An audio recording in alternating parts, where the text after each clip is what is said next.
this work better? Is if I turn my microphone on. Let's try this again. All right. So, hi. ah, you gotta love it. We've had a tough week around here. Everybody's been home sick. We've got nasty head colds and coughs going around. I don't know if you can hear Rowan coughing in the background. We are talking about worry this week on the Transforming Anxiety podcast. And today we're going to talk about two complementary but somewhat contradictory practices, two tools that you can use to really experiment with worry, to get to know yourself a little bit better around worry, and to understand kind of where your mind goes when it's just left to its own devices, when it's kind of on default where worry is concerned. So, first things first, there is a worksheet if you want to grab the worry worksheet. Doesn't that sound fun? It is over at kellyhanlonmccormick.com/podcast/38. That's linked over here next to this video. You can grab that worksheet. That will take you through a few different prompts for both of the tools that we are going to talk about today. So the first one, let's just get into it, is worry time. Now, I know this may sound a little counterintuitive, but what we're going to do is take a couple of times during the week, 10 minutes at the most, maybe twice a week, and you're going to set aside these blocks of time as your designated worry time. This does a couple of things. First of all, it gives you a time and a place to vent, right? You're going to get everything off of your chest. You can take, I like to take a notebook. I've always got my Moleskine notebook handy, right? Take a notebook, give yourself a place to just vent and worry for 10 minutes, twice a week. All right. So in this worry time, don't edit, don't censor, don't worry about it. You can burn it later if you need to, but you're just going to let your mind go wild. It's really just like letting your mind do all of the things it's going to do. Now, in the podcast episode, I talked about the definition of worry. I'm going to look at this again really quickly. The definition of worry is to give way to anxiety or unease. It's to allow one's mind to dwell on difficulty or troubles. So, in this designated worry time, you are going to give way to all of your anxieties. You're just going to let your mind dwell on everything that's difficult, everything that's troubling you. You're going to let your mind go there. Now, what is the magic of worry time? Number one, anytime that's not worry time, which is pretty much 99.9% of your waking hours, right? You're not worrying. You're just going to gently redirect your mind anytime it starts gravitating towards worry, because you've got worry time coming. And that's when and where you're going to do your worrying. So you don't need to worry about it now. You're going to worry about it during worry time. Okay? So number one. Number two, we're starting to gently break the habit of just mindlessly, needlessly gravitating towards worry anytime it pops up into your mind. So the goal of the work that we do around here, right? The goal of all of this is to be managing your mind in a really thoughtful, intentional way so that your mind isn't running amok, unchaperoned, and just kind of left to its own devices, left to all of its default programming, right? Worry is one of those things that your mind is going to want to move towards. There's going to be so many good things for you to worry about. You're going to want to worry about your kids. You're going to want to worry about work. You're going to want to worry about the house and the finances and your partner, all of that stuff you're going to want to worry about.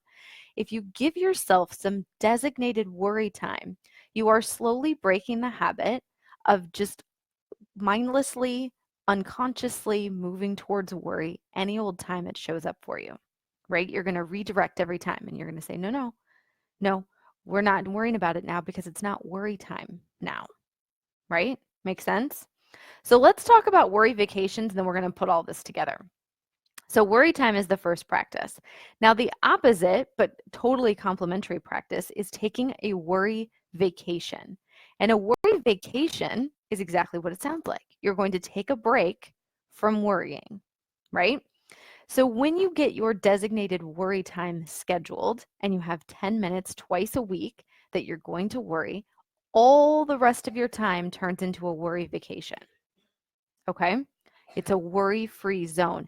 And anytime, and your mind is going to want to go towards worry, of course, anytime you notice that it's happening, you're just going to kindly and gently redirect. You're saying, no, no, we're not worrying right now. It's not, worry time is when we worry. Right now it's worry vacation, right?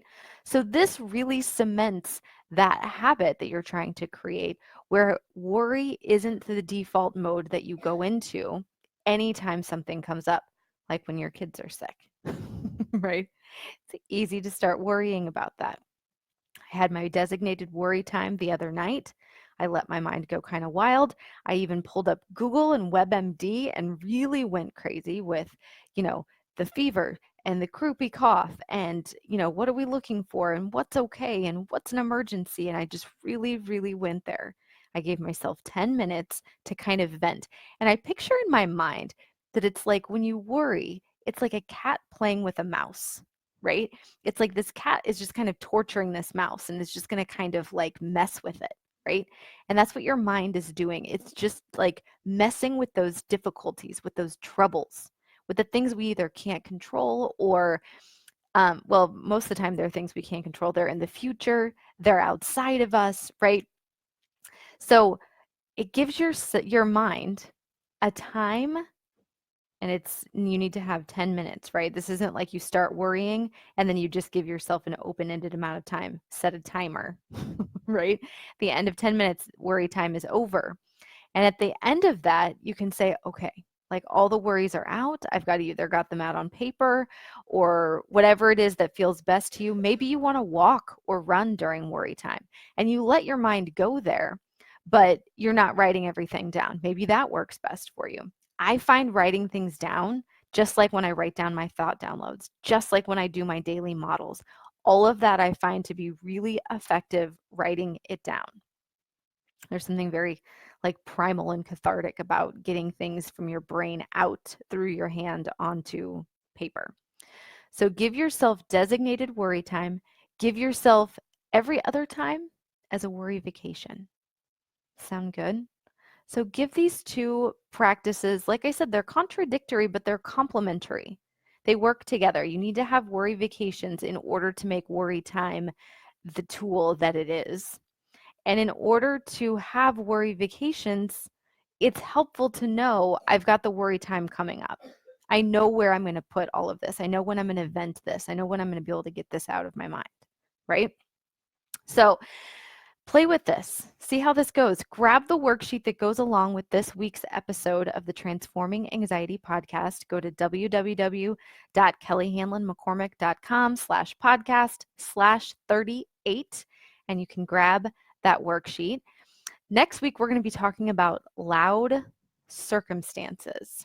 So loud circumstances are circumstances that seem really big, really sad, really, just awful, really, they're really in your face, right? They really impact you. So we're going to talk about loud circumstances next week.